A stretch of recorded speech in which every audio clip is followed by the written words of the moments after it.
बिस्मिल्लाहिर्रहमानिर्रहीम। मेरा नाम मोहसिन अब्बास है और आप देख रहे हैं मेरा यूट्यूब चैनल। नाज़रीन, मुल्क में जैसी सूरत-ए-हाल पिछले चंद दिनों से बनी हुई है, उसमें मेरा ख़्याल है कि अवाम ने ड्रामे देखना बंद कर दिए हैं, क्योंकि हमारे सियासतदान जितने ड्रामे करते हैं, इनके ड्रामे सब ड्रामों से ज़्यादा हिट होते हैं और मुल्क की तो फ़िक्र शायद ही किसी को, बस अपने अपने मफाद में सब चले जा रहे हैं। आज के 2-3 हॉट इश्यूज़ हैं जिन पे हम बात करेंगे, वो मैं आपको बता देता हूँ। पहला है फवाद चौधरी और मतीउल्लाह जान के दरमियान जो आज लड़ाई हुई और मुमकिन था, करीब था कि लड़ाई फाइट हो जाती, गुस्से मुक्के चल जाते।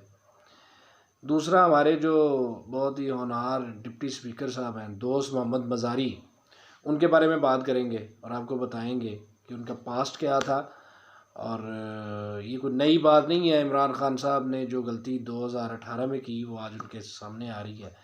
तीसरी बात है फ़राह गुज्जर की।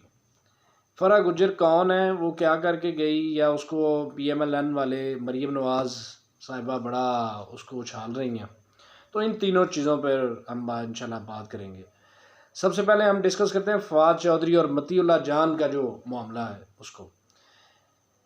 देखिए, रैशनल होकर बात करनी चाहिए, किसी पार्टी का की फेवर करते हुए बात नहीं करनी चाहिए। जो जेन्युइन डिस्कस भी कर रहे हैं, आपने मुख्तलिफ चैनल्स पे भी सुना होगा। जो मैंने देखा, मेरी असेसमेंट है, आप भी उस पर कमेंट करके बताइएगा। असद उमर साहब बात कर रहे हैं, बात करते ही उसके बाद फवाद चौधरी साहब ने बात शुरू की। जो ही फवाद चौधरी साहब ने बात की तो मतीउल्लाह जान साहब, जो कि मशहूर हैं कि नून लीग के एक सहाफ़ी हैं, चलो मैं नहीं कहता, ये गवर्नमेंट क्लेम कर रही है।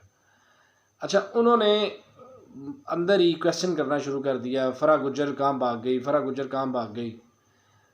अच्छा, मैं वहाँ आप भी देख सकते हैं वो क्लिप। उसमें जो फवाद चौधरी साहब हैं, फवाद चौधरी साहब ने कहना शुरू किया, भाई आप बाद में सवाल कीजिएगा, पहले मुझे बात कर लेने दें। लेकिन उन्होंने कहा नहीं नहीं, मुझे पहले जवाब चाहिए, फिर आप बात करेंगे। नाज़रीन, सबसे पहले ये गुंडागर्दी है। आप देखें, सहाफ़त इसे नहीं कहते।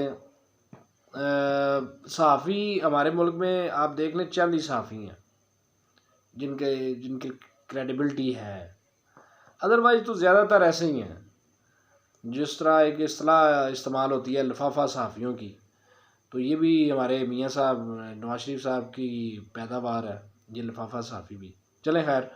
अच्छा, वहाँ से जब उन्होंने बदतमीज़ी शुरू की तो फवाद चौधरी साहब ने उन्हें कह दिया कि ये किराए के लोग हैं। मतलब किराए के लोग से मुराद ये है कि भाई ये पेड हैं, ये ऐसी बातें करेंगे, हमें बात करने नहीं दी जा रही। तो जब उन्होंने ये इस तरह कहा तो मतीउल्लाह जान ने उससे बढ़ के किराए के टट्टू कहना शुरू कर दिया। अब देखें, एक तरफ किराए का वो एक समझ आती है कि एक उन्होंने कहा, गुस्से में कह दिया, जब आए कि एक बंदे को आप जिच करते जाते हैं। यहीं पे रैशनल होकर बात करनी चाहिए। मरीम नवाज़ साहिबा अगर प्रेस कॉन्फ्रेंस कर रही हैं और आप उन्हें आकर कहना शुरू कर दें मकसूद चपरासी कौन है, आपका रिश्तेदार है, मियाँ साहब कहाँ भाग गए हैं, पहले जवाब दें, मियाँ साहब क्यों भाग गए हैं, या इस तरह की और बातें भी आप करनी शुरू कर दें कि आप उन्हें याद दिलाएं कि आपने कहा था मेरी लंदन में कोई प्रॉपर्टी नहीं है, पाकिस्तान में भी कोई नहीं है। आप उन्हें बात ना करने दें और फिर आप उन्हें किराए के टट्टू कह दें, तो मतीउल्लाह जान साहब, बड़ी माजरत के साथ आपकी वहाँ पर खूब धुलाई होगी, फेंटी उतरेगी, नून लीग के वर्कर आपको मारेंगे और आपको निकाल देंगे बाहर। अच्छा, ये नाजरीन आप समझें इस चीज़ को, 2 नंबर सहाफ़त हमारे मुल्क में बड़ी आम है, जिसको हम समझते नहीं हैं। अच्छा, दूसरा मामला हमारा जो चल रहा है ना, वो है डिप्टी स्पीकर दोस्त मोहम्मद मज़ारी साहब। ये दोस्त मोहम्मद मज़ारी साहब, इनका पहले हम पास्ट देखेंगे कि ये पास्ट में क्या करते रहे हैं। अच्छा, पास्ट में ये पीपल पार्टी के टिकट से 2008 में इन्होंने इलेक्शन लड़ा, वहाँ पे ये MNA मुंतखब हुए। नेशनल असम्बली का हल्का था 175 राजनपुर का, वहाँ से ये इलेक्ट होके आए और पार्लियामेंट्री सेक्रेटरी भी रहे और पावर एंड डेवलपमेंट में कोई इनका हिस्सा रहा, ये पार्लियामेंट्री सेक्रेटरी वहाँ पे रहे।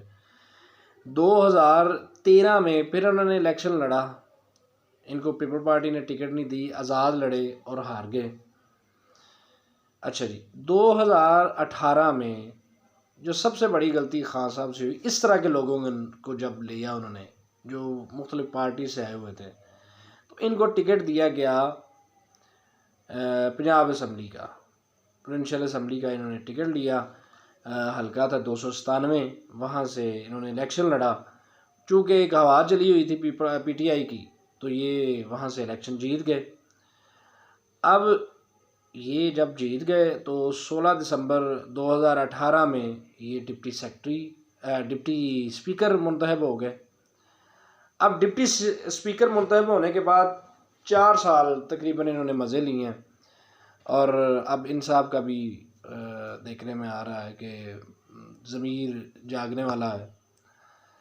इन्होंने क्या किया, चंद दिन पहले ये भी उसी इत्तेहाद का हिस्सा बनने जा रहे हैं जिन्होंने जिनमें जिस तरह अलीम खान साहब हैं, जहांगीर तरीन साहब हैं, इन्होंने भी डील की पीपल पार्टी के साथ, क्योंकि इनकी जो पेरेंट पार्टी है वो पीपल पार्टी है। इनके बड़े भी जो रहे हैं वो पीपल पार्टी के साथ ही रहे हैं। इन्होंने उनसे डिमांड की 4 टिकटों की। अब जब 4 टिकटों की डिमांड की तो फिर इन्होंने सोचा कि जिस पार्टी में हैं वहाँ कन्फर्म कर लिया, और फिर इनसे बार्गेन करना शुरू कर दिया कि अगर आप मुझे 4 टिकटों की ऑफ़र करते हैं, क्योंकि पीपल पार्टी ने मुझे ऑफ़र कर दी है कि मुझे वो जनरल इलेक्शन में नेक्स्ट 4 MNA की टिकट्स देंगे मुख्तलिफ लोगों के लिए, तो PTI ने इनकार कर दिया होगा। अच्छा, ये उस पर भी मौक़िफ़ आना चाहिए, ऑफिशियली मौक़िफ़ आना चाहिए PTI का। तो इन्होंने क्या किया, इन्होंने इसी मुखालफत में, ब्लैकमेलिंग में रात गए इन्होंने एक नोटिफिकेशन करवाने की कोशिश की कि पंजाब असम्बली का इजलास बुलवा लिया। हालांकि स्पीकर ने कहा हुआ है 16 अप्रैल तक, 16 अप्रैल को हम इजलास बुलाएंगे, लेकिन इन्होंने 6 को ही करना शुरू कर दिया। अब PTI ने उसके काउंटर में इनके ख़िलाफ़ अदम एतमाद जब जमा करवाई और इनके इख्तियारात वापस लिए, तो इनको फिर यह याद आ गया कि नहीं, ये इनसे गलती हो गई है और अब इन्हें वापस आना चाहिए। बहरहाल इस तरह के लोटों से खान साहब जान छुड़वा लें। बाकी हमारा एक आखिरी जो हमारा पॉइंट है, फ़राह गुज्जर फ़राह गुज्जर के हवाले से देखें जी, फ़राह गुज्जर पॉलिटिकली जिस ख़ानदान से हैं, वो एक चौधरी इकबाल गुज्जर साहब बड़े पुराने नून लीग के मजे हुए सियासतदान हैं, उनकी बहू हैं, और नून लीग को चाहिए पहले अपने गिरबान में झांकें और देखें। इकबाल गुज्जर साहब इनके अभी भी MP हैं, उनसे पूछें कि ये आपकी बहू किधर गई हैं और कितने करोड़ का चूना लगा के गई हैं। आप अदालत में जाएं, PTI की अब हुकूमत भी नहीं है, अदालत में केस करें, शाहिद, वो मरीम साहबा कहती हैं मेरे पास शाहिद है। मैं पूछना चाहता हूँ मरीम बीबी, आप शाहिद लेके बैठी रही हैं? ये आप अंडों का टोकरा लेके बैठी रही हैं बग़ैर मुर्गी के कि इनमें से बच्चे निकलेंगे? बीबी अगर आपके पास था तो आप जाती कोर्ट में जाके देती, बताती कि ये चीज़ देखें, ये करप्शन हो रही है। बहरहाल ये लोग अपने अपने मफादात पे चुप रहते हैं। मुझे ये लगता है कि इन्होंने फ़राह बीबी को जानबूझकर कहा कि तुम चली जाओ, बाद में हमने ये प्रोपेगेंडा करना है कि तुम पैसे लेकर उधर देती रही। क्योंकि हमारे लोग बड़ी, मैं अफसोस है मुझे कहना पड़ता है कि 90% हमारे सियासतदान बिकते हैं। बस आप कीमत लगाएं, कीमत उनकी मर्ज़ी की हो, बिक जाते हैं। हर माल बिकता है, यहाँ पर हर माल बिकता है। अच्छा जी, नेक्स्ट हम मतीउल्लाह जान साहब के बारे में भी एक और भी बात करेंगे, इनको छोड़ेंगे नहीं, और बात भी करेंगे। ये कमांडो जो उसमें आप देखिएगा, इसमें इनको कमांडो भी कहा गया, फवाद चौधरी साहब ने कमांडो कहा, इनको हम पूरा नंगा करेंगे और हम बताएंगे कि आर्मी से ये कैसे निकाले गए और कैसे ये इधर पहुँचे और फिर इनको इस्तेमाल किया गया। अपना ख्याल रखिएगा और अपने इस चैनल का ख्याल रखिएगा।